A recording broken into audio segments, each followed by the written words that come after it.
বিসমিল্লাহির রহমানির রহিম। মাননীয় স্পিকার, আপনাকে ধন্যবাদ।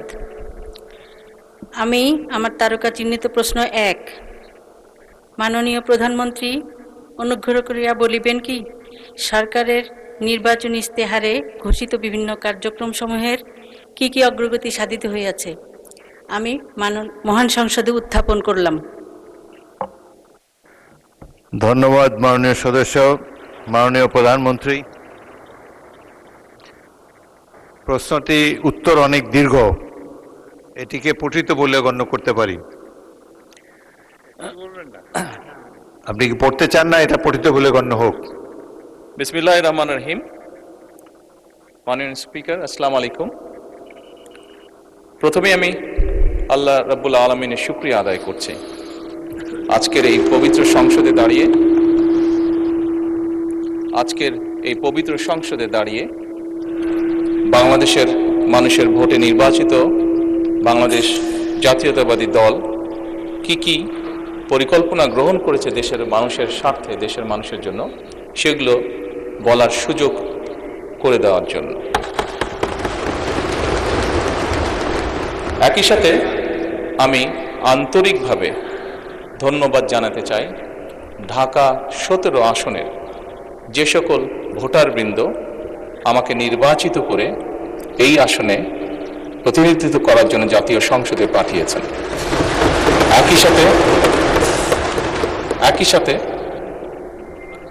যারা ভোট দেননি, আমি মনে করি আমার পবিত্র দায়িত্ব বাংলাদেশের নাগরিক হিসেবে তাদেরকেও প্রতিনিধিত্ব করা, তাদেরকেও দেখভাল করা। মাননীয় স্পিকার, সরকারের নির্বাচনী ইশতেহারে ঘোষিত কার্যক্রমসমূহ বাস্তবায়নের জন্য সকল মন্ত্রণালয় বিভাগ আগামী 180 দিন, আগামী অর্থ বছর এবং আগামী 5 বছরের কর্মপরিকল্পনা প্রণয়নের জন্য এরই ভিতরে বিভিন্ন প্রকার উদ্যোগ গ্রহণ করেছে। ইতিমধ্যে নির্বাচনী ইশতেহারে ঘোষিত কিছু গুরুত্বপূর্ণ কার্যক্রম বাস্তবায়নের লক্ষ্যে উল্লেখযোগ্যভাবে অগ্রগতিও হয়েছে।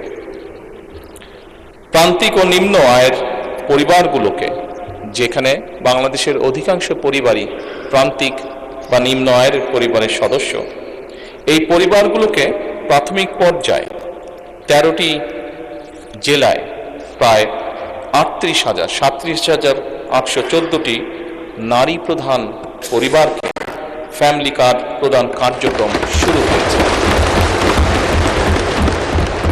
মাননীয় স্পিকার, একই সাথে কৃষকের সার্বিক সুরক্ষা প্রদানের জন্য সরকার কৃষক কার্ড প্রদানের উদ্যোগও গ্রহণ করেছে। প্রাথমিক পর্যায়ে কৃষি সম্প্রসারণ অধিদপ্তরের মাধ্যমে বাংলাদেশের 8টি বিভাগের 10টি জেলার 11টি উপজেলায় 11টি ব্লকে পাইলটিং কাজ শুরু হয়েছে। এছাড়া নির্বাচনী অঙ্গীকার বাস্তবায়নের লক্ষ্যে ইতিমধ্যে সরকার শস্য, ফসল, পশুপালন ও মৎস্য খাতে 10,000 টাকা পর্যন্ত কৃষি ঋণ এরই মধ্যে মওকুফ করেছে। মাননীয় স্পিকার, সরকারের নির্বাচনী ইশতেহার বাস্তবায়নের প্রাথমিক পর্যায়ে ঈদ উল ফিতরের পূর্বেই যা আমরা দেশের মানুষের কাছে প্রতিশ্রুতি দিয়েছিলাম, ঈদ উল ফিতরের পূর্বেই 3,995 জন ইমাম, 2,975 জন মুয়াজ্জিন, 2,604 জন খাদেম এবং হিন্দু মন্দিরের 114 জন পুরোহিত, 83 জন সেবায়িত, বৌদ্ধ বিহার বা প্যাগোডার 15 জন অধ্যক্ষ এবং 16 জন উপাধ্যক্ষ, সর্বমোট 9,102 জন উপকার ভোগীর ব্যাংক অ্যাকাউন্টে নির্বাচনী প্রতিশ্রুতি অনুযায়ী সম্মানী পৌঁছে দেওয়া হয়েছে। মাননীয় স্পিকার, ই হেলথ কার্ড প্রদান বিষয়ে পাইলটিং কার্যক্রমের আওতায় খুলনা জেলায় ই হেলথ কার্ড প্রদানের জন্য একটি প্রকল্প অনুমোদন প্রক্রিয়াধীন রয়েছে। সরকারের নির্বাচনী ইশতেহার অনুযায়ী আগামী 5 বছরে ইনশাআল্লাহ 20,000 কিলোমিটার খাল খনন পুনর্খনন কর্মসূচি, গত 16ই মার্চ 2026 হতে বাস্তবায়ন শুরু হয়ে গিয়েছে। এর মধ্যে জুন 2026 পর্যন্ত পানি সম্পদ মন্ত্রণালয়, স্থানীয় সরকার বিভাগ ও কৃষি মন্ত্রণালয় 1204 কিলোমিটার খাল খনন পুনর্খনন করবে ইনশাআল্লাহ। এছাড়া দুর্যোগ ব্যবস্থাপনা ও ত্রাণ মন্ত্রণালয় কর্তৃক 2026 সাল পর্যন্ত কাবিখা, কাবিটা, টিআর এই সকলের মাধ্যমে 1500 কিলোমিটার খাল খনন পুনর্খনন সংস্কারের কাজ হবে ইনশাআল্লাহ। মাননীয় স্পিকার, সামগ্রিক বিশ্বে পরিবেশ একটি সিরিয়াস কনসার্ন হয়ে দেখা দিয়েছে। আমরা ইনশাআল্লাহ 5 বছরে 25 কোটি বৃক্ষরোপণ ও সবুজ কর্মসংস্থান সৃষ্টির লক্ষ্যে বনায়ন সৃজনের জন্য ইতিমধ্যে 1,50,00,000 বিভিন্ন প্রজাতির চারা উৎপাদন করা হয়েছে। এই উৎপাদিত চারাসমূহ চলতি বছর আসন্ন বর্ষা মৌসুমে ইনশাআল্লাহ রোপণ করা হবে। মাননীয় স্পিকার, দেশের শিশু সন্তানদেরকে সহযোগিতা করার জন্য, তাদের পাশে দাঁড়ানোর জন্য আমাদের একটি নির্বাচনী প্রতিশ্রুতি ছিল এবং তারই অংশ হিসেবে এই বছরই সরকারি প্রাথমিক বিদ্যালয় ইনশাআল্লাহ 2 লক্ষ শিশুর মাঝে বর্তমান সরকার বিনামূল্যে স্কুল ড্রেস বিতরণের পরিকল্পনা বাস্তবায়ন করবে ইনশাআল্লাহ। কারিগরি ও ভাষা দক্ষতা উন্নয়নে আগামী 180 দিনের মধ্যে কারিগরি শিক্ষা প্রতিষ্ঠানে 9,000 শিক্ষককে ট্যাব প্রদান করা হবে ইনশাআল্লাহ। 3,832টি মাল্টিমিডিয়া ক্লাসরুম স্থাপন করা হবে। একই সাথে 172 জন শিক্ষার্থীকে ইটালিয়ান ও জাপানিজ ভাষা শিক্ষা প্রদান করা হবে। মাননীয় স্পিকার, একই সাথে 418টি কারিগরি ও মাদ্রাসা শিক্ষা প্রতিষ্ঠানে জুন 2026-এর মধ্যে ফ্রি ওয়াইফাই চালুর উদ্যোগ গ্রহণ করা হয়েছে। একই সাথে মাননীয় স্পিকার, বাংলাদেশে ঢাকা শহর সহ বিভিন্ন গুরুত্বপূর্ণ জায়গাগুলোতে পাবলিক প্লেস যেগুলোকে আমরা কনসিডার করি, এরকম অনেকগুলো জায়গাতে এর মধ্যেই ঢাকা কমলাপুর স্টেশন, ঢাকা বিমানবন্দর সহ এরকম গুরুত্বপূর্ণ জায়গাগুলোতে এরই মধ্যে ফ্রি ওয়াইফাই স্থাপন করা হয়েছে। মাননীয় স্পিকার, আপনি নিজেও একজন খেলোয়াড় ছিলেন, বাংলাদেশের অন্যতম ফেমাস খেলোয়াড় ছিলেন, ফুটবল প্লেয়ার ছিলেন। সারা দেশের শহর এবং গ্রাম অঞ্চলে খেলার মাঠ নির্ধারণ ও অবকাঠামো উন্নয়নে কর্মকৌশল নির্ধারণের জন্য কেন্দ্রীয় পর্যায়ে এরই ভিতরে কমিটি গঠন করা হয়েছে। হাইটেক সফটওয়্যার পার্ক ও আইসিটি সেন্টার সমূহ কার্যকরভাবে পরিচালনার জন্য এবং বাংলাদেশে আমাদের ইয়াং জেনারেশন যারা বিভিন্ন আইটিতে কাজ করে থাকে তারা যাতে তাদের আর্থিক বা যেই অর্থ তারা সঞ্চয় করে থাকে এটি যাতে স্বাচ্ছন্দ্যে তারা এই দেশে নিয়ে আসতে পারে, সেই জন্য পেপ্যালের কার্যক্রম আরম্ভ করার কার্যকর উদ্যোগ এরই মধ্যে গ্রহণ করা হয়েছে এবং এর জন্য একটি কমিটিও গঠন করা হয়েছে। মাননীয় স্পিকার, নির্বাচনী ইশতেহারকে প্রাধান্য দিয়ে বেতন কাঠামো আদায় জাতীয় ক্রীড়াবিদদের জন্য, যা আপনি নিজেও আমি বিশ্বাস করি অ্যাপ্রিশিয়েট করবেন মাননীয় স্পিকার, এরই ভিতরে ক্রীড়া ভাতা চালু করা হয়েছে।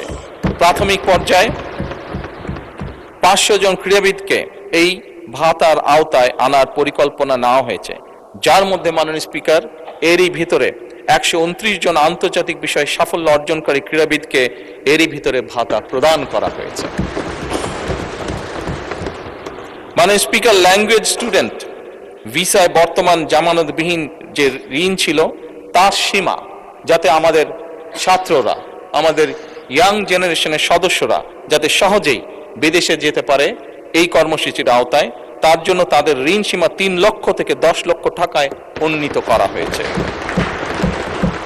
জাপানগামী শিক্ষার্থীদের জন্য ভিসা সিওই এর ভিত্তিতে এই ঋণ প্রদান সহজকরণ করা হয়েছে আগের থেকে অনেক।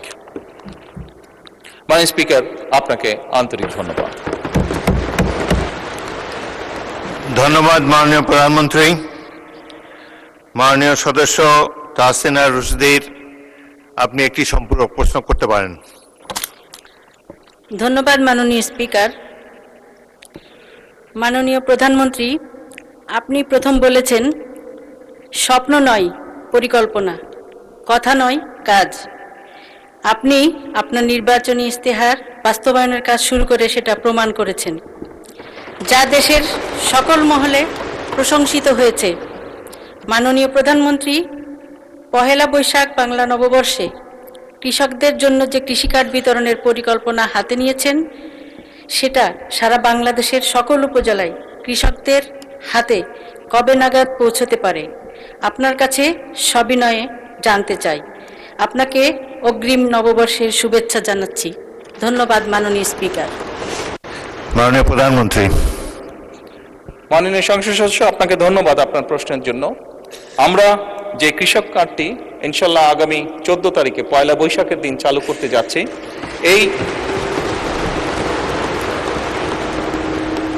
এই পাইলট কর্মসূচির আওতায় এরই ভিতরে আমরা প্রায় মোটামুটিভাবে 22,000 বিভিন্ন ধরনের কৃষক, প্রায় 22,000কে এই পাইলট প্রজেক্টের আওতায় নিয়ে এসেছি। বাংলাদেশের 10টি জেলায় এই কর্মসূচি আমরা শুরু করতে যাচ্ছি। আপনি যদি জিজ্ঞেস করেছেন যে কবে নাগাদ সমগ্র বাংলাদেশে এটি সকল কৃষককে আমরা দিতে পারবো, বাংলাদেশে সরকারের কাছে যে হিসাব আছে তাতে প্রায় 2,75,00,000 কাছাকাছি কৃষক আছে, প্লাস মাইনাস। আমরা ইনশাল্লাহ পর্যায়ক্রমিকভাবে আগামী কয়েক বছরের মধ্যে চেষ্টা করব, আমাদের সরকারের পরিকল্পনা রয়েছে সকল কৃষকের কাছে পর্যায়ক্রমিকভাবে পৌঁছানোর জন্য। ধন্যবাদ। সম্পর্ক প্রশ্ন করার জন্য জনাব আক্তার হোসেন আহ্বান জানাচ্ছি। আপনার মাধ্যমে মাননীয় প্রধানমন্ত্রীর থেকে জানতে চাই যে ফ্যামিলি কার্ড, কৃষক কার্ড, কৃষি কার্ড, হেলথ কার্ড যে ধরনের কর্মসূচিগুলো গ্রহণ করা হয়েছে তার ইতিবাচক কিছু দিক রয়েছে।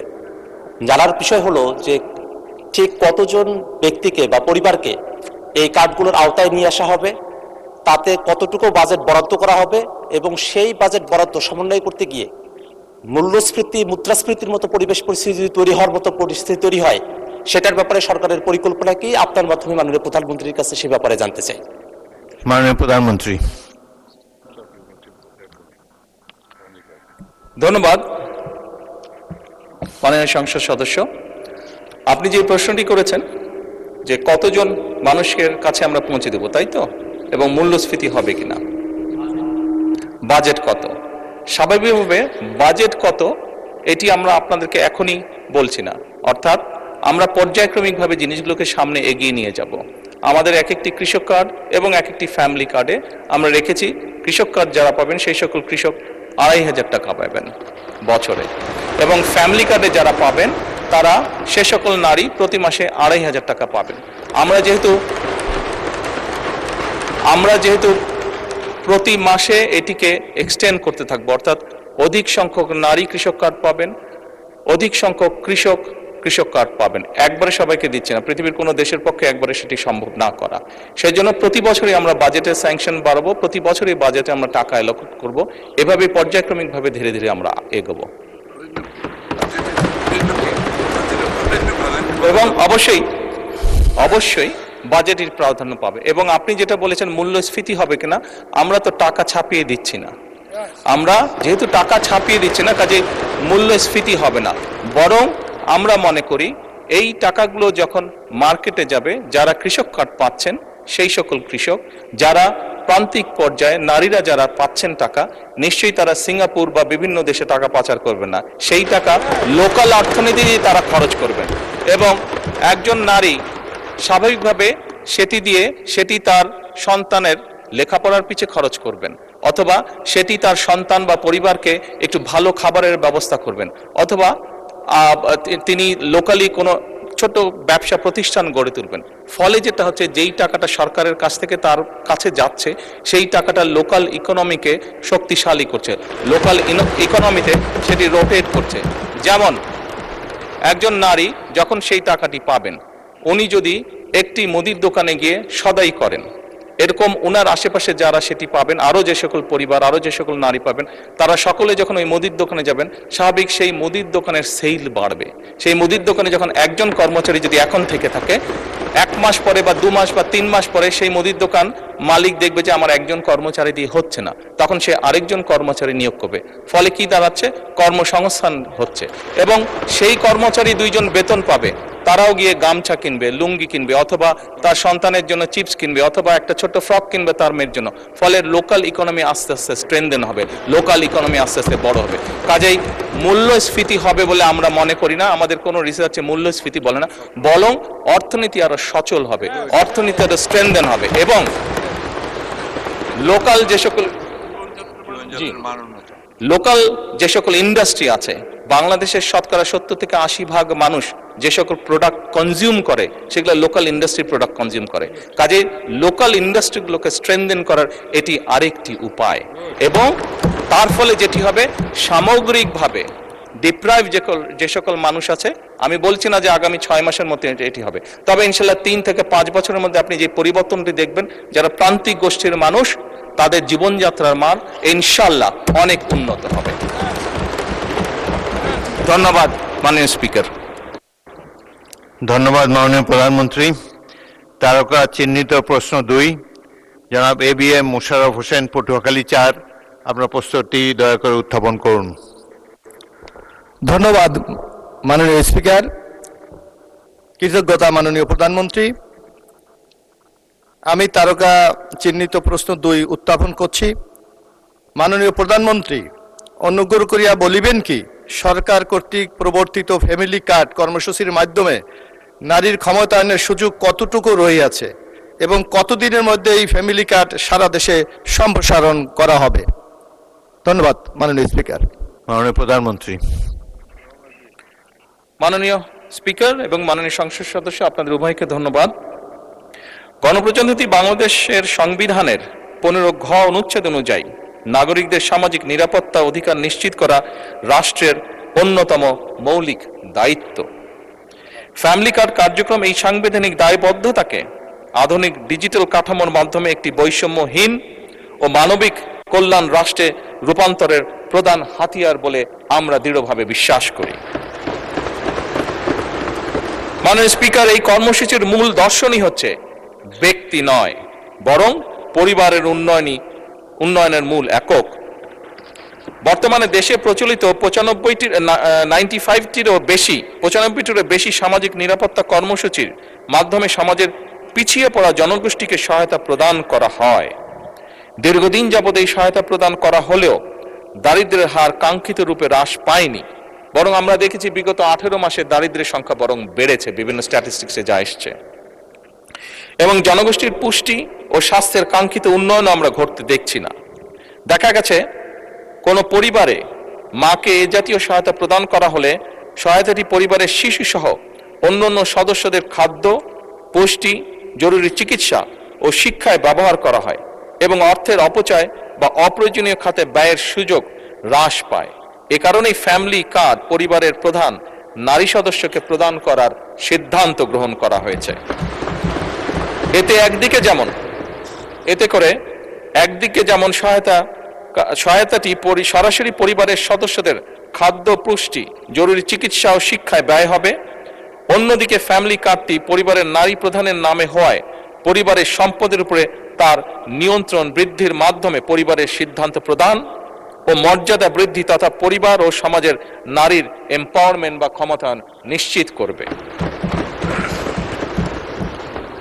মাননীয় স্পিকার, গত 10ই মার্চ 2026 তারিখে দেশের 13টি জেলার 3টি সিটি কর্পোরেশন ইউনিয়ন এর 15টি ওয়ার্ডে ফ্যামিলি কার্ড কর্মসূচি চালু করা হয়েছে এবং এর মাধ্যমে প্রাথমিক পর্যায়ে প্রায় 38,000, টু বি প্রিসাইজ 37,814টি নারী প্রধান পরিবারকে ভাতা প্রদান করা হয়েছে। বর্তমান 2025-26 অর্থ বছরে বাকি 3 মাসে আরো 30,000টি পরিবারকে এ কর্মসূচির আওতায় আনা হবে এবং আগামী 4 বছরের মধ্যে দেশব্যাপী 4 কোটি পরিবারের কাছে পর্যায়ক্রমিকভাবে আমাদের এই ফ্যামিলি কার্ড পৌঁছে দেবার পরিকল্পনা রয়েছে। মাননীয় স্পিকার, আপনাকে আন্তরিক ধন্যবাদ। ধন্যবাদ মাননীয় প্রধানমন্ত্রী। জনাব ABM মোশাররফ হোসেন, পটুয়াখালী 4 একটি সম্পূরক প্রশ্ন করতে পারেন। মাননীয় প্রধানমন্ত্রী, আপনাকে ধন্যবাদ। আমরা অতীতে দেখেছিলাম, বিশেষ করে 2008-এর নির্বাচনে কেউ কেউ নির্বাচনে বিজয় হওয়ার জন্য বিনামূল্যে সার, ঘরে ঘরে চাকরি, ডিজিটাল বাংলাদেশের কমিটমেন্ট করে বাংলাদেশ মানুষকে প্রতারিত করে ক্ষমতায় গিয়ে বাংলাদেশকে একটি অগণতান্ত্রিক বাংলাদেশে পরিণত করেছিল। আপনার এই কমিটমেন্টগুলি বাস্তবায়নের মাধ্যমে বাংলাদেশের মানুষ, আমার মনে হয়, নূতন এক বাংলাদেশের স্বপ্ন দেখছে। আগামী দিনে আমরা যারা নির্বাচনে নানা কমিটমেন্ট করেছি, এগুলি বাস্তবায়নের ক্ষেত্রে আপনি কতটুকু মাননীয় সংসদ সদস্যদেরকে সহায়তা করবেন? ধন্যবাদ আপনাকে। মাননীয় প্রধানমন্ত্রী। মাননীয় স্পিকার এবং মাননীয় সংসদ সদস্য, আপনাদের উভয়কে ধন্যবাদ। বাংলাদেশ জাতীয়তাবাদী দল বিশ্বাস করে যে বাংলাদেশের জনগণই হচ্ছে তাদের সকল রাজনৈতিক ক্ষমতার শক্তি, উৎস। এবং এরই ভিতরে আমি আপনাদের সামনে উপস্থাপন করেছি যে আমরা বাংলাদেশের মানুষের কাছে যে প্রতিশ্রুতি দিয়েছিলাম, সেই প্রতিশ্রুতিগুলো এই মহান সংসদে দাঁড়িয়ে আমি উপস্থাপন করেছি যে এই প্রতিশ্রুতিগুলোর বাস্তবায়ন প্রাথমিক কাজ বর্তমান সরকার শুরু করেছে। এবং যেহেতু আমরা বিশ্বাস করি জনগণই আমাদের সকল ক্ষমতার উৎস, যেহেতু আমরা বিশ্বাস করি জনগণের কাছে আমরা যে ওয়াদা করেছি সেটি পূরণে আমরা বদ্ধপরিকর, সেজন্যই বাংলাদেশের জনগণ যাদেরকে নির্বাচিত করেছে একটি নিরপেক্ষ নির্বাচনের মাধ্যমে, সেই নির্বাচিত সদস্যদের মাধ্যমে, সারা দেশের নির্বাচিত সদস্যদের মাধ্যমে, পবিত্র জাতীয় সংসদের সদস্যদের মাধ্যমে আমরা পর্যায়ক্রমিকভাবে আমাদের সকল কর্মসূচিগুলো ইনশাআল্লাহ বাস্তবায়ন করব। মাননীয় সংসদ সদস্য, মাননীয় স্পিকার, আমরা দেখেছি অতীতে, মাননীয় সংসদ সদস্য, আপনার প্রশ্নের রেশ ধরেই বলতে চাই, আমরা অতীতে দেখেছি বিভিন্ন রাজনৈতিক দল বিভিন্ন রকম কমিটমেন্ট করেছিল নির্বাচনের আগে। আপনি দু একটি কথা উল্লেখ করেছেন, কেউ কেউ বিভিন্ন রকম টিকিটও বিলি করেছিল। তবে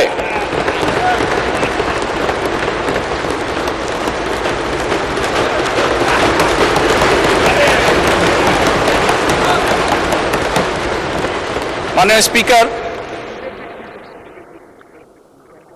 বিগত নির্বাচনে বাংলাদেশ জাতীয়তাবাদী দলের প্রতি জনগণ যে সমর্থন দিয়েছে, যে ম্যান্ডেট দিয়েছে, তাতে পরিষ্কারভাবে প্রমাণিত হয় বাংলাদেশের মানুষ এই ফ্যামিলি কার্ড, কৃষক কার্ড সহ যে সকল পরিকল্পনা আপনাদের এই মহান জাতীয় সংসদে আপনার মাধ্যমে আমি উপস্থাপন করেছি, সেই সকল পরিকল্পনার প্রতি বাংলাদেশের মানুষের সমর্থন আছে।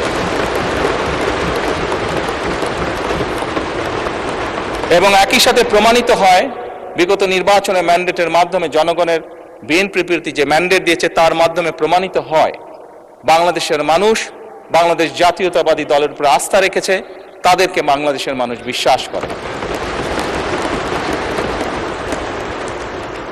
মাননীয় স্পিকার, আপনার মাধ্যমে পরিষ্কারভাবে আমি বাংলাদেশ জাতীয়তাবাদী দল পক্ষ থেকে বলতে চাই যে ইনশাআল্লাহ বাংলাদেশের মানুষের কাছে আমরা যে প্রতিশ্রুতি দিয়েছি, আমরা আমাদের সর্বোচ্চ চেষ্টা দিয়ে সেই প্রতিশ্রুতি পালনের চেষ্টা অব্যাহত রাখব। ধন্যবাদ মাননীয় স্পিকার। ধন্যবাদ মাননীয় প্রধানমন্ত্রী। যারা মাসুম মুস্তফা, নেত্রকোনা 5 একটি প্রশ্ন করতে পারেন এবং ফ্যামিলি কার্ডের উপরে প্রশ্ন করবেন। ধন্যবাদ মাননীয় স্পিকার। আমি আপনার মাধ্যমে মাননীয় প্রধানমন্ত্রীকে অভিনন্দন জানাই যে উনি ফ্যামিলি কার্ড চালু করেছেন এবং কৃষক কার্ড চালু করবেন। আমার প্রশ্ন হচ্ছে, শ্রমিক সমাজের জন্য শ্রমিক কার্ড চালু করার কোনো পরিকল্পনা সরকারের আছে কিনা? ধন্যবাদ আপনাকে মাননীয় স্পিকার। মাননীয় প্রধানমন্ত্রী। মাননীয় সংসদ সদস্য, আপনাকে আন্তরিকভাবে ধন্যবাদ আপনার প্রশ্নের জন্য। এই মুহূর্তে আমাদের এইরকম কোনো শ্রমিকদের জন্য কার্ড দেবার পরিকল্পনা নেই, তবে শ্রমিক কল্যাণ ফেডারেশনের যে সকল অর্থ আছে শ্রমিকদের জন্য, শ্রমিকদের কল্যাণের জন্য, অবশ্যই সেই অর্থগুলি সত্যিকারভাবে শ্রমিকদের জন্য ব্যয় করা হচ্ছে কিনা আমরা সেটিকে অবশ্যই খোঁজ খবর করব এবং আমরা নিশ্চিত করার চেষ্টা করব যে সত্যিকারভাবে অন্য কোনো কিছুর পিছনে যাতে সেই অর্থ ব্যয় না হয়, বরং সেই অর্থ যাতে সঠিকভাবে সত্যিকারভাবে শ্রমিকদের কল্যাণের জন্যই ব্যয় করা হয়। আমাদের সরকারের এটি থাকবে অন্যতম প্রধান লক্ষ্য। ধন্যবাদ মাননীয় সংসদ সদস্য। ধন্যবাদ মাননীয় প্রধানমন্ত্রী। তারকা চিহ্নিত প্রশ্ন 3 জনাব মোহাম্মদ আবুল কালাম, কুমিল্লা 9, প্রশ্নটি উত্থাপন করুন। বিসমিল্লাহির রহমানির রহিম। মাননীয় স্পিকার, আপনাকে ধন্যবাদ। আমি মাননীয় স্পিকার আপনার মাধ্যমে আমার নির্বাচনী এলাকা কুমিল্লা 9 লাকসা মনোহরগঞ্জের সর্বস্তরের জনগণকে আমি আমার পক্ষ থেকে আন্তরিক ধন্যবাদ জানাচ্ছি। মাননীয় স্পিকার, আমি আপনার মাধ্যমে মাননীয় প্রধানমন্ত্রীর উত্তর দানের জন্য আমার তারকা চিহ্নিত প্রশ্ন 3 মহান জাতীয় সংসদে উপস্থাপন করছি। মাননীয় প্রধানমন্ত্রী, অনুগ্রহ করিয়া বলিবেন কি, বিগত ফ্যাসিস্ট সরকারের আমলে বাংলাদেশ হতে কি পরিমাণ অর্থ বিদেশে পাচার করা হয়েছিল এবং উক্ত টাকা ফিরিয়ে আনার জন্য সরকার কি কি পদক্ষেপ গ্রহণ করবে? ধন্যবাদ মাননীয় স্পিকার। মাননীয় প্রধানমন্ত্রী। মাননীয় স্পিকার, মাননীয় সংসদ সদস্য, আপনাদের উভয়কে ধন্যবাদ আমাকে এই প্রশ্নের উত্তর বলার সুযোগ করে দেওয়ার জন্য। মাননীয় স্পিকার, সরকার পরিচালনার দায়িত্ব গ্রহণ করার পর থেকে আমরা দেখছি যে আমরা অত্যন্ত ভঙ্গুর একটি অর্থনীতি পেয়েছি। তারপরেও দুর্নীতিকে এই সময়ের মধ্যে যতটুকু সম্ভব দুর্নীতির টুটি চেপে ধরে এবং বিভিন্ন জায়গায় বিভিন্ন লিকেজ বন্ধ করার উদ্যোগ গ্রহণের মাধ্যমে আমরা চেষ্টা করছি কিভাবে জনগণের যে ট্যাক্সের টাকা সেটিকে সর্বোচ্চ অগ্রাধিকার দিয়ে সবচেয়ে ভালোভাবে সেটিকে জনগণের স্বার্থে এবং দেশের স্বার্থে ব্যবহার করা যায়। মানে স্পিকার, অন্তর্বর্তীকালীন সরকার কর্তৃক যে শ্বেতপত্র প্রণয়ন করা হয়েছিল বা প্রণয়ন কমিটি যে করা হয়েছিল সেটির তথ্য মতে 2009 থেকে 2023 সালের মধ্যে বাংলাদেশ থেকে অবৈধ অর্থ প্রবাহের পরিমাণ ছিল আনুমানিক 234 বিলিয়ন মার্কিন ডলার, যা বছর হিসাবে যদি আমরা ভাগ করি তাহলে বছরে গড়ে 16 বিলিয়ন মার্কিন ডলার, বাংলাদেশি টাকায় 1.8 লক্ষ কোটি টাকা। মাননীয় স্পিকার, পাচারকৃত প্রত্যেক বছর পাচারকৃত এই অর্থ একাধিক দেশে স্থানান্তরিত হয় অভিযোগ থাকায় তা উদ্ধারে সংশ্লিষ্ট দেশগুলোর সাথে মাননীয় স্পিকার এরই ভিতরে তথ্য বিনিময়, সম্পদ শনাক্তকরণ এবং পারস্পরিক আইন সহায়তা জোরদার করা হচ্ছে। মাননীয় স্পিকার, এই লক্ষ্যে পারস্পরিক আইন সহায়তা চুক্তি বা মাল্টিপল লিগ্যাল অ্যাসিস্ট্যান্ট ট্রিটি সম্পাদন এবং মাল্টিপল লিগ্যাল অ্যাসিস্ট্যান্ট রিকোয়েস্ট এর বিনিময় মিউচুয়াল লিগ্যাল অ্যাসিস্ট্যান্ট সম্পাদন এবং মিউচুয়াল লিগ্যাল অ্যাসিস্ট্যান্ট রিকোয়েস্টের বিনিময় প্রক্রিয়ার জন্য পররাষ্ট্র মন্ত্রণালয় সংশ্লিষ্ট সকল মন্ত্রণালয় এবং সংস্থার সাথে সরকার নিবিড়ভাবে কাজ করছে। অর্থ পাচারের গন্তব্য যে দেশগুলো প্রাথমিকভাবে সরকার চিহ্নিত করতে সক্ষম হয়েছে সেই দেশগুলো হলো USA, UK, Canada, Switzerland, Australia, Thailand, UE, Singapore, Malaysia এবং হংকং, চায়না। এদের মধ্যে 3টি দেশের মালয়েশিয়া, হংকং এবং সংযুক্ত আরব আমিরাতের সাথে চুক্তি স্বাক্ষরের বিষয়ে সম্মতি প্রদান করা হয়েছে। অপর 7টি দেশের সাথেও চুক্তি স্বাক্ষরের বিষয়টি মাননীয় প্রক্রিয়াধীন আছে। আমরা চেষ্টা করছি, আমাদের এন্ড থেকে আমরা চেষ্টা করছি এটিকে যত দ্রুত সম্পন্ন করা সম্ভব হয়। মাননীয় স্পিকার, ইতিমধ্যে বাংলাদেশ ব্যাংকের গভর্নরের সভাপতিত্বে একটি আন্তঃসংস্থা টাস্কফোর্স গঠন করা হয়েছে। এই টাস্কফোর্স কর্তৃক চিহ্নিত এবং অগ্রাধিকার প্রাপ্ত 11টি মামলায় পাচার হওয়ার অর্থ পুনরুদ্ধারের জন্য আইনি প্রক্রিয়া চলমান রয়েছে। আন্তঃসংস্থা টাস্কফোর্স কর্তৃক চিহ্নিত অগ্রাধিকারপ্রাপ্ত কেসসমূহ অনুসন্ধান এবং তদন্তের জন্য দুর্নীতি দমন কমিশনের নেতৃত্বে এবং বাংলাদেশ পুলিশের সিআইডি, জাতীয় রাজস্ব বোর্ডের সেন্ট্রাল এজেন্সি সেল, শুল্ক গোয়েন্দা তদন্ত অধিদপ্তরের সমন্বয়ে 11টি যৌথ অনুসন্ধান ও তদন্ত দল গঠন করা হয়েছে। জিআইটি গঠনের পর অগ্রাধিকার প্রাপ্ত মামলাগুলো অগ্রগতি নিম্নরূপ। মাননীয় স্পিকার, যেই নিম্নরূপ এটি পঠিত বলিয়া গণ্য করিতেছি। ধন্যবাদ মাননীয় প্রধানমন্ত্রী। ধন্যবাদ। জনাব মোহাম্মদ আবুল কালাম, কুমিল্লা 9, আপনি একটি সম্পূরক প্রশ্ন করতে পারেন। মাননীয় স্পিকার, আপনাকে ধন্যবাদ। আমার প্রশ্নের তথ্যবহুল উত্তর দানের জন্য আমি মাননীয় প্রধানমন্ত্রীকে আন্তরিক ধন্যবাদ জানাচ্ছি। মাননীয় স্পিকার, ফ্যাসিস্ট আওয়ামী লীগ সরকারের দীর্ঘ 16 বছরে বড় বড় মেগা প্রকল্পের নামে মেগা দুর্নীতি মাধ্যমে দেশ থেকে প্রায় 28 লক্ষ কোটি টাকা পাচার করে দেশকে তলাবিহীন ঝুড়িতে পরিণত করেছে। মাননীয় প্রধানমন্ত্রীর উত্তরের এক জায়গায় বলেছেন, পাচারকৃত অর্থ পুনরুদ্ধারের লক্ষ্যে ইতিমধ্যে 141টি মামলা রুজু হয়েছে, যার মধ্যে 25টি মামলার চার্জশিট দাখিল করা হয়েছে এবং 6টি মামলার রায় হয়েছে। মাননীয় স্পিকার, এমত অবস্থায় মাননীয় প্রধানমন্ত্রীর নিকট আমার সম্পূরক প্রশ্ন, পাচারকৃত অর্থ পুনরুদ্ধারকৃত মামলাগুলোর মধ্যে যেগুলি এখনো চার্জশিট হয়নি, উক্ত মামলাগুলোর দ্রুত চার্জশিট প্রদান সহ দ্রুত বিচার ট্রাইব্যুনালের মাধ্যমে বিচার কার্যক্রম সরকার গতিশীল করবে কি না? ধন্যবাদ মাননীয় স্পিকার। মাননীয় প্রধানমন্ত্রী। মাননীয় সংসদ সদস্য, আপনাকে ধন্যবাদ আপনার সম্পূরক প্রশ্নের জন্য। আপনি যেটি করেছেন, এক কথায় যদি বলতে হয়, এটি জনগণের অর্থ, এবং যেহেতু আমরা জনগণ দ্বারা নির্বাচিত সরকার, জনগণের প্রতি এবং দেশের প্রতি আমাদের একটি দায়বদ্ধতা আছে। খুব স্বাভাবিকভাবেই জনগণের অর্থ ফিরিয়ে নিয়ে এসে জনগণের জন্য এবং দেশের জন্য সেটি ব্যয় করা এই সরকারের অন্যতম প্রধান দায়িত্ব। কাজেই এই ব্যাপারে যেভাবেই হোক, যেই পদক্ষেপ গ্রহণ করলে জনগণের অর্থ ফেরত আসবে, আপনি নিশ্চিত থাকতে পারেন এই সরকার সেই পদক্ষেপই গ্রহণ করবে ইনশাআল্লাহ। ধন্যবাদ মাননীয় প্রধানমন্ত্রী। একটি সম্পূরক প্রশ্ন করতে পারেন জনাব মুজিবুর রহমান, রাজশাহী।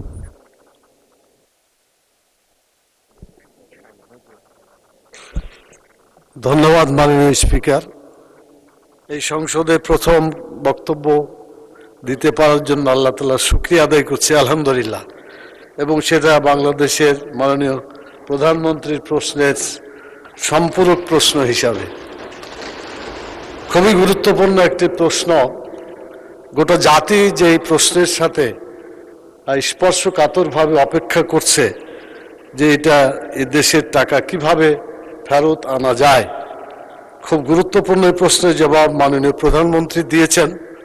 আমার সম্পূরক প্রশ্ন হচ্ছে যে যারা এই টাকাগুলো বিদেশে পাচার করেছে তারা তো বাংলাদেশেই আছে, অথবা বাংলাদেশ থেকে বাইরে কোথাও আছে, যেটা আমাদের কূটনৈতিকদের যারা বিদেশে অ্যাম্বাসেডার আছে তাদের মাধ্যমে তাদেরকে আমরা চিহ্নিত করতে পারি।